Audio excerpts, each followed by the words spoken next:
So this is Ted Foote of Golden Skate, and I'm very excited to be joined by, fresh off the podium yesterday, brand new 2018 Grand Prix final gold medalists. God, that's a mouthful. Madison Hubbell and Zach Donohue. Congratulations, guys. Thank you. Thanks so much. So, in some cases, people say the hardest part around the Grand Prix final is to qualify for the Grand Prix final.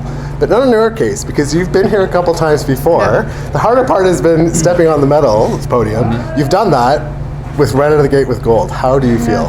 Absolutely wonderful. Obviously, it was our goal coming in to win, and it's been our goal all season, which we've so far achieved. So it's kind of a great way to close the Grand Prix season, look forward to another set of incredibly difficult championships. Right. And Zach, for you? I mean, she sums it up pretty well. Yeah, I mean, we're looking forward to getting back in training, letting the win in, and just kind of taking a couple days to recuperate, rest up, and then back to the grind. We've still got nationals ahead. Yeah. So, I mean, this has been so far like a real dream season for you. You've solidified your position in the world as one of the top contenders, maybe the top contender for the World Championships. Was this all sort of part of the plan, and how does this feel at this point? Because this is unfamiliar territory. Yeah. Of course, it's part of the plan, and I think it's not only our plan. I'm sure there are many athletes going for that, and some seasons go according to plan, and sometimes you have unforeseen hiccups. But so far, it's been smooth sailing for us, and we've been able to stay healthy, and that's such a huge part of it. So I mean, yeah, it feels great to be at the top of the world, but we know that there are several teams coming into the game later on that will kind of throw a wrench into it. So we're going to go back home and just continue working incredibly hard and know that we won yesterday, but that's not going to be enough to win the next time. So. Right. And you said it. I mean, this event is somewhat known as much about who's not here as who was here. So, world champions from France, your training mates, Gabrielle and Guillaume, the world bronze medalists from last year of Canada, Caitlin Weaver and Andrew Poget, your teammates from the US who have just joined you in Montreal, Madison talking to Bates. I mean, we can go on and on about who's not here. You mentioned it. Does it play a little bit into your thinking or your strategy, or does it distract you in any way? I mean, not really. I mean, we know they're there. They're not going anywhere. If it's not them, it's going to be someone else who's trying to win just the same as we are. So for us, I mean, we have an advantage being able to train with our closest competition for sure. But at the same time, I don't really know that we're so focused on that. We're focused on what we're doing, our job, steps we have to take to continue to advance. Right. Interesting sort of strategy, or maybe it wasn't, but to do the two opening Grand Prix events back to back, were there thoughts around that, and was that chosen intentionally? It sort of harkened back to the old Michelle Kwan era when she used to attend Skate America and Skate Canada, throw it down, and send the message to the rest of the world, beat that. And you guys did much the same. Well, it kind of slowly morphed. We knew that we were going to go out at the beginning of the season. We always feel that it really prepares us for the later events. And we start, of course, with Salt Lake City every year, the U.S. International Classic, which is like just a terrifying leap into competition in September. And then when Caitlin and Andrew pulled out of Skate Canada, we were given the opportunity to either go to Helsinki or to go to Canada, and being in our backyard right there in Laval, we knew that it was best case scenario to just do the two events back to back, really get mileage on those programs, get immediate feedback, and then to allow ourselves time to do exactly what we did, which is completely revamp both programs while watching what we had to compete against. So week by week, we could see what the other teams were doing, producing at the competition, and it kind of gave us and the coaches a very good outline of exactly what we would need to come in here and win. So walk us through that, first with the rhythm dance. What informed that decision to take another sort of crack at it? Well, it's funny because we didn't plan on changing the rhythm dance at all. We said, okay, we've only got time to really get one program good. I think it should be the free. Well, I'm speaking as a coach at this point. They tell us they should focus on the free. So we took to the ice and we're like, okay. We have to brainstorm and come up with some ideas. Let's tweak a couple things in the short, and that which turned into let's just revamp the whole thing. And it all kind of fell into place quite easily, actually. Like we tried something, we're like, okay, duh. Yeah, okay, we're going to do that. And there wasn't really a lot of guesswork. We had a couple of different cuts to kind of start and finish the program in the right way, but for the most part, the short just kind of fell into place. it was the free that took us until Monday of this past week to finish. Yeah. Like 5 Talk days about ago. cutting it close. Yeah. Is that because it's a bit of an ongoing process, or was this just a particularly difficult, challenging sort of task at hand to rework that free dance? Well, yeah, it is a difficult task. With the rhythm dance, so much of the program is elements, and you aren't allowed to change those elements. So it was a little bit more cut and paste. It was the same concept, not any huge changes, and it's easier to create. Like, for example, we changed our midline step. It's easier and quicker to change that than to create choreography between the two of us. Okay. And because we didn't know exactly what we needed in free, it took a lot of test runs. So we would change it, we would think that we had the concept, we would do a run, and then the coaches would be like, nope, still not the feeling we want. Let's try again, try again, try again. So we just kept cutting the music, trying new things, and because we wanted our elements to really portray the music and to really give the audience the wow factor, we couldn't just take our old lifts and put them in the new program because they wouldn't have worked. Okay. So then you're playing with trying to create a new lift, learning it off ice, putting it on the ice, deciding whether to. At first we put 3 lifts, and then it wasn't working. There wasn't a moment to breathe in the middle that kind of gave that romance back to the story. So less than a week before this event, we created our combination lift and started practicing that. And it was just a matter of trying to make sure that we had the levels. It was a big risk because you think you know the rules, you think you know how they'll be interpreted, but we kind of stepped into this event blind, and we're just hoping and having faith in our ability to sell the performance enough. And we did lose some levels, but nothing major, and it worked out in the end. But we still have a lot of fine-tuning to get it the way we want. Sure. And Madison, you said here in Vancouver that although people seem to like the rhythm dance, it didn't have that roaring finish that pushed people out of their seats at the end of the program. Yeah. Why is that important to you? Well, it feels amazing. That's the first thing, right? Certainly to have that moment where the audience just stands up and gives you all of their energy at the end. People are loud. Flashbang. But for us, I think you can't put a price or a point on what that effect will have on the judges. They have all of their protocol and their points that are supposed to give us certain GOE and certain PCS. But at the end of the day, they're human and they feel a program the same way an audience does. And when you're in an arena and you can get the audience behind your performance and they're clapping and they're screaming and they're getting excited, that is bound to have an effect on the judges as well. Undeniable energy for sure, yeah. Right. And also it gives us energy at the end. So, we just wanted that standing ovation. I think that's what it takes to be world champion, and so I think we made the right decision. Mm-hmm. And Zach, you were in some cases noticeably really expressive in the free dance, perhaps more so than previously, or perhaps there's a bit more spotlight on you as well. Is that intentional? Was there effort put into that, or is that now we're seeing Zach for you're Romeo? Like you don't really have it's either sit down or skate, right? So I kind of finished it not really knowing what happened, so I don't think I can give you a clear answer if this is what I went for. For me, this program was really new, so there was that challenge of facing my nerves and just the pressure of putting out a new free dance at the Grand Prix final. And for me, the only thing I was thinking about was just to dance with my partner and not really give a flying hoot about anything else except just really performing. And that was the intention we set together, was to perform it. And that happened. Mm-hmm. You wanted very much to, originally in the season, at the start of the season, to put your own take on Romeo and Juliet. As you've made changes to the music cuts and so forth, it's maybe taken on a bit more of the, we're slightly familiar with this music. How do you still preserve that quality of making this distinctly Maddie and Zach's interpretation of Romeo and Juliet versus the other teams or the other single skaters who have used this same music? Yeah.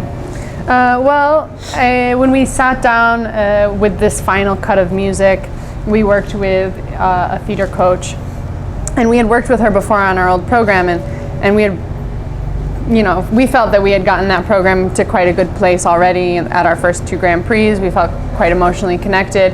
So it can be hard to like switch gears a little bit and like, okay, how do we change the way that we see the beginning of this program?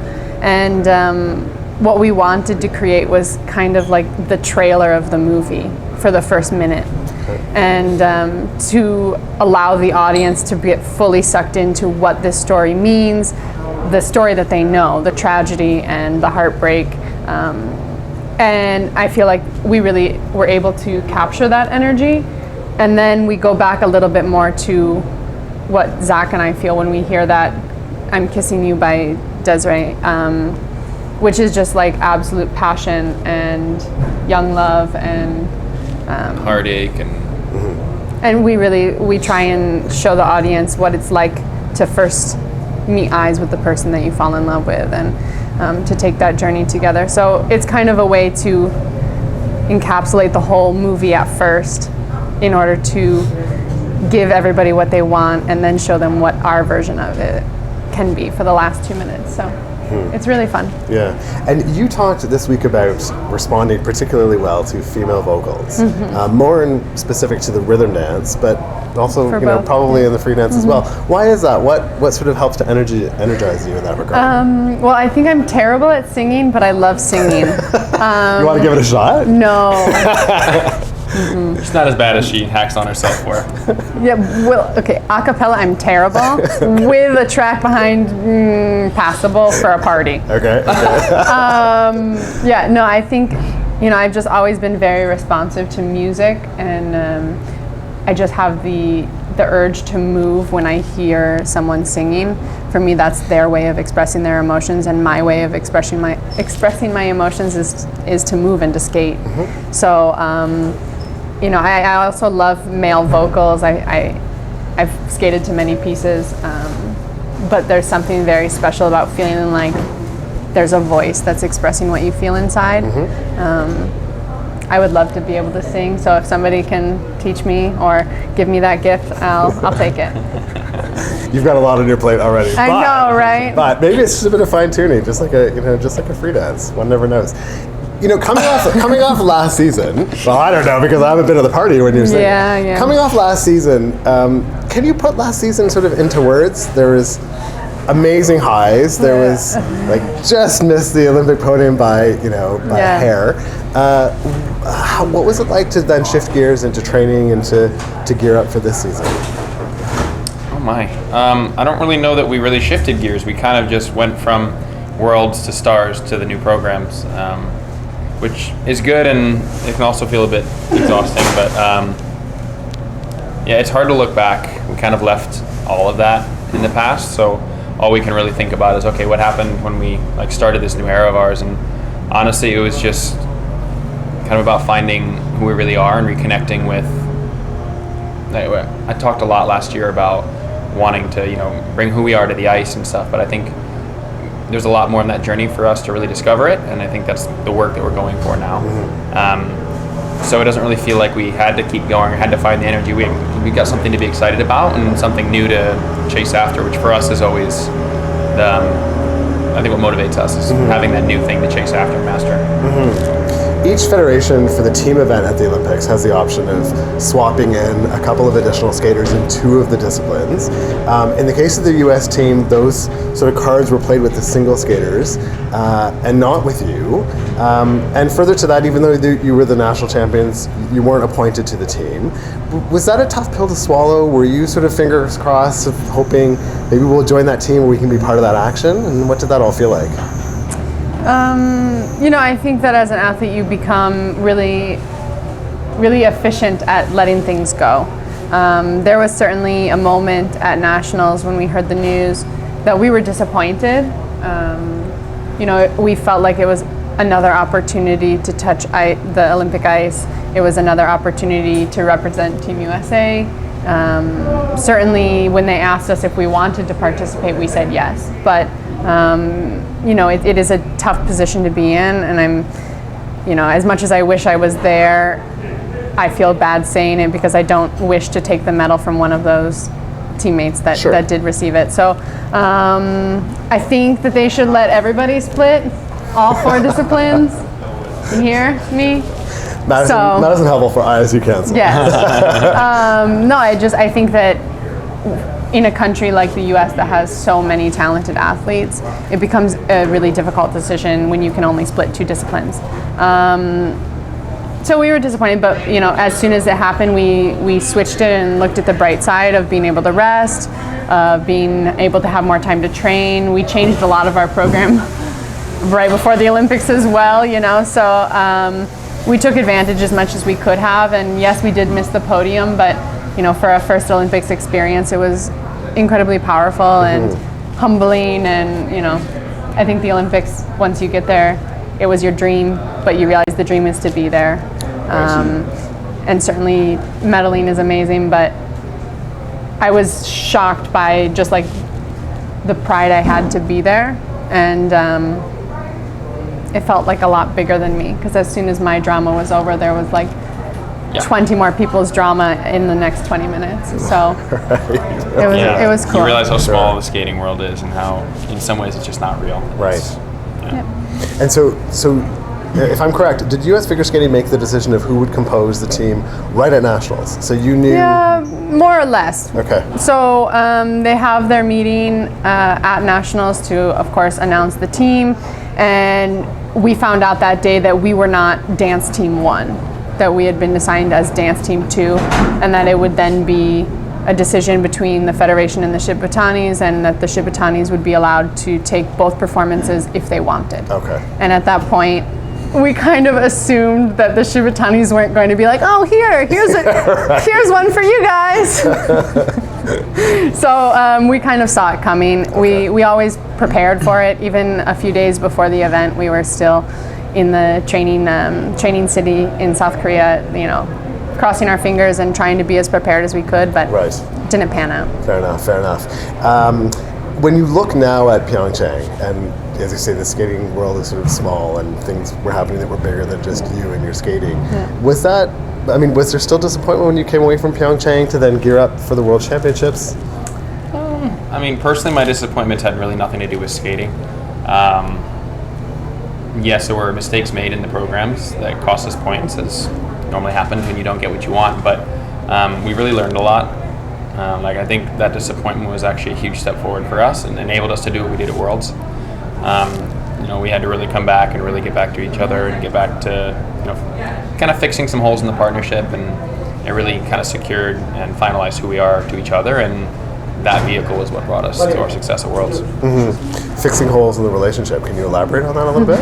What did you learn about each other? Well, I think that Zach and I both have very strong personalities. No. What? No. Yeah, we came in to this partnership as, previously being rivals, competitors, not particularly liking each other. Oh, you're so watering it down. Oh, wow. We were kind of like forced to try out, and then we skated together, but it was like I'm going to skate with Zach because he's really good, but that's it. Right. And then very quickly I'm in love with Zach. And then dating, and then not dating, and then dating and not dating. And just young love. And like any relationship, you have to put a lot of work in, and we didn't always. We really rode our emotions, and I think that kind of reflected in our career. When we were really strong together and having a great moment, we skated really well. And then if we were just a little bit disconnected, we made mistakes. And that's kind of the roller coaster that we were always on, love, hate. And I think that, the culmination of all of it, of living our dream together, which was an incredible high, to living that disappointment and just feeling like disconnected from the other one, made us sit down after Olympics and say okay, starting now, not even waiting till after Worlds, this is the new quad for us, and this is a new era of our relationship, and I want to start over. I just want to look at you and be like, I don't know anything about you, I can't assume anything, I have no expectation of you, but I want to skate with you every day, and let's get to know each other again. And we kind of started that friendship back over with every day putting a lot of effort into love and respect and kindness and gratitude for each other, and that's something that our team has helped us bridge that gap. And I just see such a difference in our training every day, how much progress we can make, and obviously how we are able to compete. I think that for the first time, like, we've always had this very intense connection, but it was hit or miss. Some days it was great, and some days that intensity came out in the wrong way. And it's the first time in our career that I think we've been every day just 100% there for each other. So, you learn through those hard experiences like the Olympics, and we're better for it in the end. All right. Zach, would you add to that? No, she's so much more eloquent than I am. You underestimate yourself. No, I think I'd take away from it. She's made it really well. Okay. Yeah. So we're now at the point where things get pretty serious in this sort of stage in the season, getting ready for U.S. Nationals and then World Championships, perhaps 4 continents if you choose to attend. Fingers crossed you qualify, but it looks like you're going to. Yes. What's the mindset now? And going back to Montreal and skating alongside your teammates, but also rivals, what does that sort of feeling look like? Well, I don't know. We haven't gotten back yet, but I mean, every time we've come home, we're always met with really warm congratulations, and it's always incredible to see Maddie and Evan and Gabby and Guillaume, and I mean, John-Luc and Caitlin are here with us, but it's really cool to be able to go home and have that support there from them, knowing that they want to be the best and they want to be better than us, and we're there doing the exact same thing, and at the same time we can still kind of set all that non-important stuff aside and be the kind of people that we're all proud of and that we really have gained relationships through. I mean, I think we're getting pretty close with Maddie and Evan, especially now they're training here. We've always really loved skating with them, and we used to train with Caitlin and John-Luc, so we have a past with them as well, and now that we're all kind of together, it's created an incredible environment. So I think honestly really looking forward to getting back to that. There's been so much sort of interest and intrigue in the Montreal camp, and we've seen, for example, in some other camps, like in Brian Orser's camp in the run-up towards the Olympics in Pyeongchang, Javier Fernandez and Yuzuru Hanyu needed to train at separate locations for a while. In the Russian school of Nina Moser, Stobova and Klimov, and Velociter and Trankov couldn't always be on the ice together. People needed some breathing space. Is that sort of thought about in Montreal as well? Do you have sometimes your own dedicated time with your team where Gabby and Guillaume aren't sort of lingering or over your shoulders or vice versa? I think the nice part is we rarely train on the ice all the time. Like, we'll overlap. We have ice pretty much all day, and we're very fortunate to have that opportunity. But most of the time, we've all got so much going on, jam-packed into our days. If they're, standing up watching us skate, it's because they have 3 minutes between that and their next thing that they're doing, and they're resting. They're not really looking at what we're doing. And even when it is, there's some of the loudest people cheering.